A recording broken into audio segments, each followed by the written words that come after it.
Hello, എല്ലാവർക്കും നമസ്കാരം. ചെമ്പനീർ പൂവ് സീരിയലിൻ്റെ ഇനി വരാനിരിക്കുന്ന ഒരു ഗംഭീരമായിട്ടുള്ള എപ്പിസോഡിലേക്ക് എല്ലാവർക്കും സ്വാഗതം കേട്ടോ. അങ്ങനെ നമ്മുടെ സച്ചിയാണെങ്കിൽ വണ്ടി ഓടിച്ചു പോവുകയാണ്. അപ്പോൾ ആ സമയത്ത് സച്ചിയുടെ വണ്ടിയിൽ ഒരു പുള്ളിക്കാരൻ കയറി. അവനാണെങ്കിൽ ആദ്യമായിട്ട് പെണ്ണ് കാണാൻ പോകുന്നതിൻ്റെ സകല ടെൻഷനും ഉണ്ട്. പുള്ളിക്കാരൻ ഇങ്ങനെ വണ്ടിയിലിരുന്ന് ഓരോ കാര്യങ്ങൾ കൂട്ടുകാരോടൊക്കെ വിളിച്ച് ചോദിക്കുകയാണ്.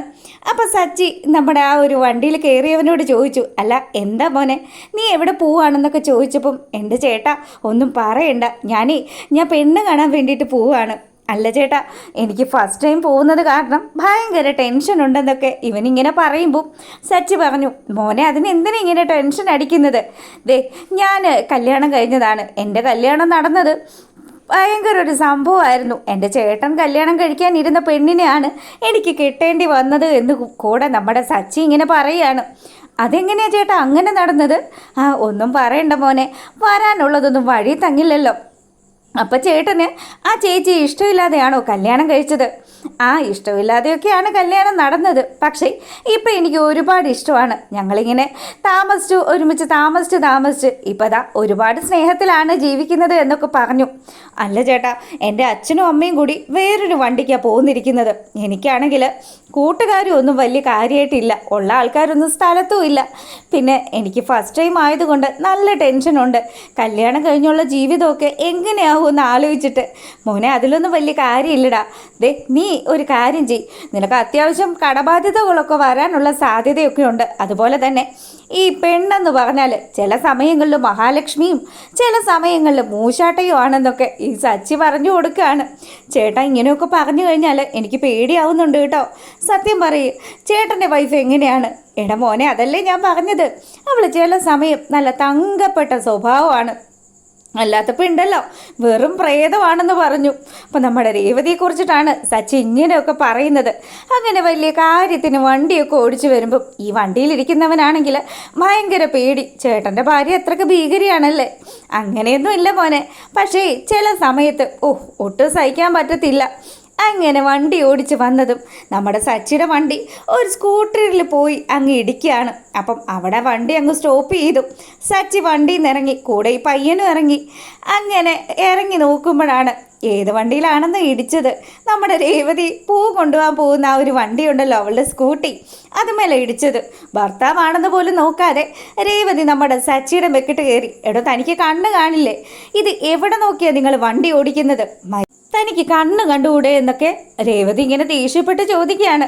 അപ്പോൾ സച്ചി പറഞ്ഞു, എടി നീ അല്ലേ റോങ് സൈഡിൽ വന്നത്, എന്നിട്ട് വണ്ടി ഇടിപ്പിച്ചിട്ട് ഇപ്പം അവൾ വലിയ ന്യായം പറയുവാണല്ലോ.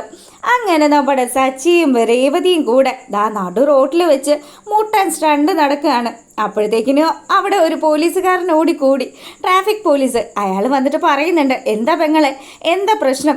എൻ്റെ പൊന്നു സാറേ, ഇങ്ങേര് കൊണ്ടുവന്ന് എൻ്റെ സ്കൂട്ടിയിൽ മുട്ടിച്ചു, നോക്കിയും കണ്ടും വണ്ടി ഓടിച്ചില്ല, അതാണ് സംഭവം എന്ന് പറഞ്ഞു. ഇവൻ അവനല്ലേ എന്നുള്ള രീതിയിൽ നമ്മുടെ സച്ചിയെ നോക്കിയിട്ട് പുള്ളിക്കാരൻ ഇങ്ങനെ ആലോചിച്ചു. അല്ല ഇനിയിപ്പോൾ എന്ത് ചെയ്യാനാ പെങ്ങളെ? വണ്ടിക്ക് വേറെ എന്തെങ്കിലും കംപ്ലൈൻ്റ് ഉണ്ടോ എന്ന് ഒന്ന് പരിശോധിക്കുമെന്ന് പറഞ്ഞു. അങ്ങനെ അവസാനം സച്ചിയെ കൊണ്ട് ഫൈൻ അടുപ്പിക്കുന്ന രീതി വരെ സംസാരിച്ച് വന്നപ്പം നമ്മുടെ രേവതി പറഞ്ഞു, അതെ സാറേ, ഞങ്ങൾ തമ്മിലുള്ള പ്രശ്നം ഞങ്ങൾ തീർത്തോളാം. അല്ല അതെന്ത് വർത്തമാനാന്ന് അയാൾ തിരിച്ചു ചോദിക്കുമ്പോൾ, ഈ നിൽക്കുന്നത് എൻ്റെ ഭർത്താവാണ്, ബാക്കി കാര്യങ്ങൾ ഞാൻ വീട്ടിൽ വരുമ്പോൾ സംസാരിച്ചോളാം എന്ന് പറഞ്ഞ് നമ്മുടെ രേവതി അവിടുന്ന് പോവാൻ തുടങ്ങുമ്പോൾ ഈ പയ്യനുണ്ടല്ലോ, അവൻ പറയുക, എൻ്റെ ചേട്ടാ, ഈ പെണ്ണും പിള്ളയുടെ കാര്യമാണോ ചേട്ടൻ പറഞ്ഞത്? ഇവൾ പ്രേതം തന്നെയാണ്. ഇത് കേട്ടതും നമ്മുടെ സച്ചിയെ രേവതി ഒന്ന് രൂക്ഷമായിട്ട് നോക്കി. അതിനുശേഷമാണെങ്കിൽ, നിങ്ങൾ വീട്ടിലേക്ക് വാ മനുഷ്യ, നിങ്ങൾക്കുള്ളത് ഞാൻ വീട്ടിൽ വരുമ്പോൾ തരാമെന്നുള്ള രീതിയിൽ അവൾ സച്ചിയെ കണ്ണ് കാണിച്ചിട്ട് പോവുകയാണ്. പിന്നീടാണെങ്കിലോ നമ്മുടെ സച്ചി ശരിക്കും ടെൻഷൻ അടിച്ച് നിൽക്കുകയാണ്. ആ ഒരു സീനിന് ശേഷമാണെങ്കിലോ നമ്മളെ കാണിക്കുന്നത് ശ്രുതിയുടെ അമ്മയെയും അതുപോലെ തന്നെ ശ്രുതിയെയും ഒക്കെയാണ്. അമ്മയ്ക്ക് വളരെ ക്രിട്ടിക്കലായിട്ട് ആശുപത്രിയിൽ അഡ്മിറ്റ് ആകുകയായിരുന്നല്ലോ. അപ്പോൾ ടെസ്റ്റുകളും കാര്യങ്ങളും ഒക്കെ ചെയ്തു. എല്ലാം നോക്കി കഴിയുമ്പോഴത്തേക്കിനും പുള്ളിക്കാരിക്ക് ഹൃദയത്തിന് എന്തൊക്കെയോ തകരാറുണ്ട്. അങ്ങനെ ഇനി അമ്മയെ തനിച്ച് നിർത്താൻ പറ്റില്ല എന്നുള്ളൊരു സാഹചര്യത്തിൽ നമ്മുടെ ശ്രുതി വന്ന് പെട്ടിരിക്കുകയാണ്. എന്തെങ്കിലും ഒരു മാർഗം കണ്ടെത്തിയില്ലെങ്കിൽ തൻ്റെ അമ്മയുടെ ജീവിതം അത് പോക്കാണ് എന്ന് മനസ്സിലാക്കിക്കൊണ്ട് ശ്രുതി അവിടെ വന്ന നേഴ്സിൻ്റെ അടുത്ത് സംസാരിക്കുകയാണ്. അതെ, എനിക്ക് വീട്ടിൽ നിന്ന് നോക്കാൻ പറ്റുന്ന ആരെങ്കിലും ഒന്ന് അറേഞ്ച് ചെയ്ത് തരാൻ പറ്റുമെന്ന് ചോദിക്കുക. അപ്പോൾ ആ സിസ്റ്റർ പറഞ്ഞു, നിങ്ങൾ എന്തിനാ ടെൻഷൻ അടിക്കുന്നത്, ഞാനും ഈ നാട്ടുകാരിയാണ്, നിങ്ങൾക്ക് സമ്മതമാണെങ്കിൽ നിങ്ങളുടെ അമ്മയുടെ കാര്യങ്ങളൊക്കെ ഞാൻ നോക്കിക്കൊള്ളാം എന്ന് പറഞ്ഞു. പിന്നെ ഉണ്ടല്ലോ, പ്രത്യേകം കെയറും പരിഗണനയും ഒക്കെ വേണ്ടുന്നതാണ് ഈ സമയത്ത്. എന്താണെന്ന് വെച്ചാൽ ഇങ്ങനെയൊക്കെ സ്ട്രോക്ക് വരുന്ന ആൾക്കാർ 2-3 ദിവസമൊക്കെ കഴിഞ്ഞിട്ടേ അവർ കണ്ണു തുറക്കാറുള്ളൂ. ഇപ്പോൾ ദാ ശ്രുതി, നിൻ്റെ ഭാഗ്യം കൊണ്ട് മാത്രമാണ് നിൻ്റെ അമ്മ ഇന്ന് തന്നെ കണ്ണൊക്കെ തുറന്നതും സംസാരിക്കുകയൊക്കെ ചെയ്തതും. ആൾ പ്രത്യേക ഒരു പരിഗണനയൊക്കെ കൊടുത്തു കഴിഞ്ഞാൽ ഉഷാറായി വരുമെന്നും ആ ഒരു സിസ്റ്റർ പറയുകയാണ്. അങ്ങനെ ആ ഒരു സിസ്റ്റർ ഇവളുടെ അമ്മയെ നോക്കാമെന്നൊക്കെ പറഞ്ഞ് ഓക്കെ ആയിട്ട് അവിടുന്ന് പോകുമ്പോഴത്തേക്കിനും നമ്മുടെ ആദ്യം വന്നിട്ട് പറഞ്ഞു, അമ്മ, എനിക്ക് ആ സിസ്റ്ററിനെ നല്ല രീതിയിൽ ഇഷ്ടപ്പെട്ടു. അപ്പോൾ ഇനി മുതൽ നമ്മുടെ വീട്ടിൽ ആ സിസ്റ്ററും ഉണ്ടാകുമല്ലേ എന്ന് ചോദിച്ചു. അതേ മോനെ, ദേ ഒരു കാര്യം നീ ശ്രദ്ധിക്കണം കേട്ടോ, ദേ ആ സിസ്റ്ററിനെ നീ ശല്യം ചെയ്യരുത്. ഇല്ലമ്മയെന്നും പറഞ്ഞിട്ട് ആദ്യം അവിടെ മര്യാദ കുട്ടികളായിട്ട് അവിടെ എങ്ങനെ നിൽക്കുകയാണ്.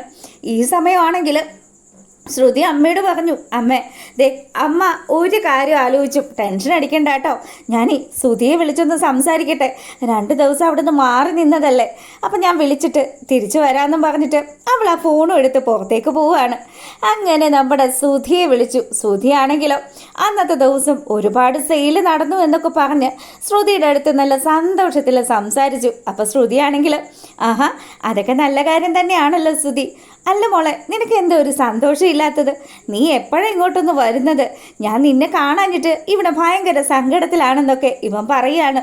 അപ്പം ശ്രുതി പറഞ്ഞു, അതെ, മീരയുടെ അമ്മയ്ക്ക് നല്ലതുപോലെ വയ്യാണ്ടിരിക്കുകയല്ലേ, അപ്പം ഞാനും അവളുടെ കൂടെ ഇവിടെ ആശുപത്രിയിലാണ് ഉള്ളത്, ഞാൻ വന്നോളാം, നീ വിഷമിക്കേണ്ട എന്നൊക്കെ പറഞ്ഞിട്ട് ഇവൾ ഫോൺ വെക്കുമ്പോഴത്തേക്കിനുമാണ് നമ്മുടെ ശ്രുതി കടയിലാണല്ലോ ഇരിക്കുന്നത്, അങ്ങോട്ടേക്ക് ദാ മീര വരികയാണ്.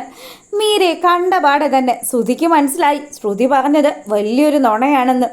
അങ്ങനെ മീരയാണെങ്കിൽ അവിടെ വന്നിട്ട് അവിടെയുള്ളൊരു സ്റ്റാഫിനോട് ചോദിച്ചു, അല്ല, ശ്രുതി എവിടെ, ശ്രുതിയെ കണ്ടില്ലല്ലോ, ഒന്ന് വിളിക്കാവോ എന്ന് ചോദിക്കുമ്പം അതിന് ശ്രുതിയമ്മയുടെ ഇവിടെ ഇല്ലല്ലോ.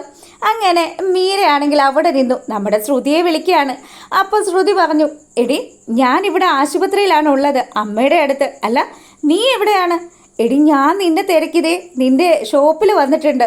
ഷോപ്പിലോ? എവിടെ? പാർലറിലോ? പാർലറിലല്ലടി വന്നത്, ഞാൻ വന്നിരിക്കുന്നത് ശ്രുതിയുടെ കടയിലാണെന്ന് പറഞ്ഞു. എൻ്റെ ദൈവമേ, എന്നിട്ട് ശ്രുതി നിന്നെ കണ്ടോ?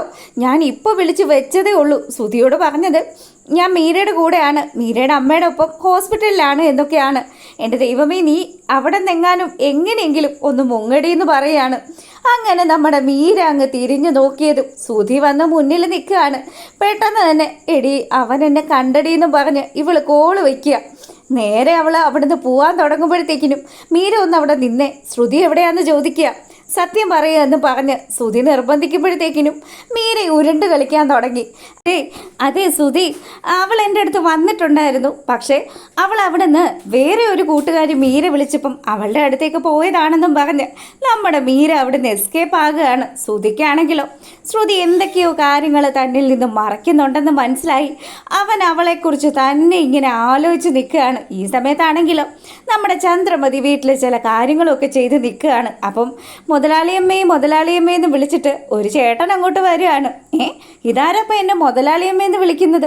അങ്ങനെ ചന്ദ്രമതി പോയിട്ട് അയാളുടെ അടുത്ത് ചോദിച്ചു, എന്താടോ, തനിക്ക് എന്താ വേണ്ടത്? അല്ല, ഇവിടുത്തെ മുതലാളിയമ്മയെ ഒന്ന് വിളിക്കാവോ എന്ന് ചോദിച്ചു. മുതലാളിയമ്മയോ? അതിന് ഈ വീട്ടിലെ മുതലാളിയമ്മ ഞാനാണല്ലോ, താൻ ഇതെന്താടോ ഈ പറയുന്നതെന്ന് ചോദിച്ചു. അതല്ല, നിങ്ങളുടെ കാര്യമല്ല പറഞ്ഞത്, ഇവിടെ രേവതി ചേച്ചി, ആ ചേച്ചി ഏതാന്ന് ചോദിച്ചു. അവളെയാണോ നീ മുതലാളിയമ്മ എന്നൊക്കെ വിളിച്ചത്?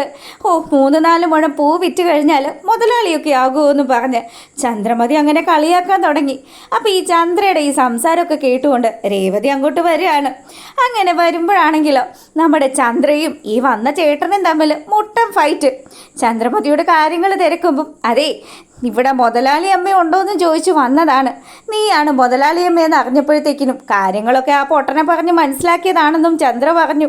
അപ്പോഴത്തേക്കിനും രേവതി ചോദിച്ചു, അല്ല, നിങ്ങൾ ആരാ ചേട്ടാ, എനിക്ക് മനസ്സിലായില്ലല്ലോ. അതെ, എന്നെ ഒരാൾ പറഞ്ഞു വിട്ടതാണ്. ദേ, നിങ്ങൾ പുതിയതായിട്ട് ഇവിടെ ഒരു കട്ടിൽ വാങ്ങിച്ചിട്ടില്ലേ, ആ കട്ടിലിന് ചുറ്റും കൊതുക് വലയൊക്കെ ഫിറ്റ് ചെയ്യാൻ വന്ന ആളാണ് ഞാനെന്നും പറഞ്ഞ് പുള്ളിക്കാരൻ അകത്ത് കയറി വലയൊക്കെ ഫിറ്റ് ചെയ്യാണ്. ചന്ദ്രയാണെങ്കിലോ, ഓഹ് എന്തൊക്കെ കാണണം ദൈവമേ, ഒരു പൊട്ട കട്ടിലും ആ കട്ടിലിന് ഇതാ വലയിടാൻ വേണ്ടിയിട്ട് വേറൊരു മണ്ടനും, എന്തൊക്കെയാണ് ഈശ്വര ഈ നടക്കുന്നതെന്ന് പറഞ്ഞ് ചന്ദ്രമതി ഇങ്ങനെ പെറുപെറുക്കാൻ തുടങ്ങി. രേവതിയാണെങ്കിൽ, അല്ല നിങ്ങളെ ആരെ ഇങ്ങോട്ട് പറഞ്ഞു വിട്ടത്? ഇവിടുത്തെ മുതലാളി സച്ചി മുതലാളിയെ പറഞ്ഞു വിട്ടേന്ന് പറഞ്ഞു. ആഹാ, അങ്ങേരുടെ പണിയാണല്ലേ ഇത്. എന്തായാലും ചേട്ടൻ്റെ ജോലി ചെയ്തിട്ട് ഇവിടുന്ന് പോയിക്കോളാൻ പറഞ്ഞു. ശരി മുതലാളി അമ്മയെന്ന് പറഞ്ഞിട്ട് അങ്ങേര് വന്ന പണിയും ചെയ്ത് അവിടുന്ന് പോവാണ്. പിന്നീടാണെങ്കിലോ നമ്മുടെ സച്ചി ദാ സമാധാനത്തിൻ്റെ വെള്ളക്കൊടിയൊക്കെ വീശി, രാവിലെ ഒരു വഴക്ക് നടന്നതാണല്ലോ, അപ്പം സമാധാനിപ്പിക്കാൻ വേണ്ടിയിട്ട് വെള്ളക്കൊടിയൊക്കെ വീശി വരുമ്പം നമ്മുടെ രേവതിയാണെങ്കിൽ ചൂലെടുത്ത് അവിടെയൊക്കെ അടിച്ചുകൊണ്ട് നിൽക്കുകയായിരുന്നു. ആ ചൂലും കൊണ്ട് വന്നു അവള്. വന്നിട്ട് ചോദിച്ചു, എന്താണ് നിങ്ങൾക്ക് ഇതിൻ്റെ എന്തിൻ്റെ കേടായിരുന്നു? എൻ്റെ വണ്ടിയിട്ട് കൊണ്ടുവന്ന് ഇടിപ്പിച്ചതും പോരാ, എന്നിട്ട് വലിയ ന്യായം പറച്ചിലായിരുന്നല്ലോ എന്നൊക്കെ പറഞ്ഞ് രേവതി ദേഷ്യപ്പെടുമ്പോഴത്തേക്കിനും സച്ചി പറഞ്ഞു, എൻ്റെ മോളെ ദേ നോക്ക്, ഇന്ന് അത്യാവശ്യമായിട്ടുള്ളൊരു ഓട്ടം വന്നായിരുന്നു. അപ്പം നമ്മൾ ഓടിയെങ്കിലല്ലേ നമുക്ക് കാശുണ്ടാവുള്ളൂ, കാശുണ്ടെങ്കിലല്ലേ നമുക്ക് ഫുഡ് കഴിക്കാൻ പറ്റുള്ളൂ, അങ്ങനെ കാശുണ്ടെങ്കിലല്ലേ നമുക്ക് രാത്രി അലുവ വാങ്ങി തിന്നാൻ പറ്റുള്ളൂ എന്നൊക്കെ പറഞ്ഞ് സച്ചി രേവതിയുടെ മനസ്സ് മാറ്റുകയാണ്. അങ്ങനെ ഭാര്യയ്ക്കുള്ള പ്രത്യേക അലുവയും ഒക്കെ ആയിട്ടാണ് നമ്മുടെ സച്ചി എത്തിയിരിക്കുന്നത്.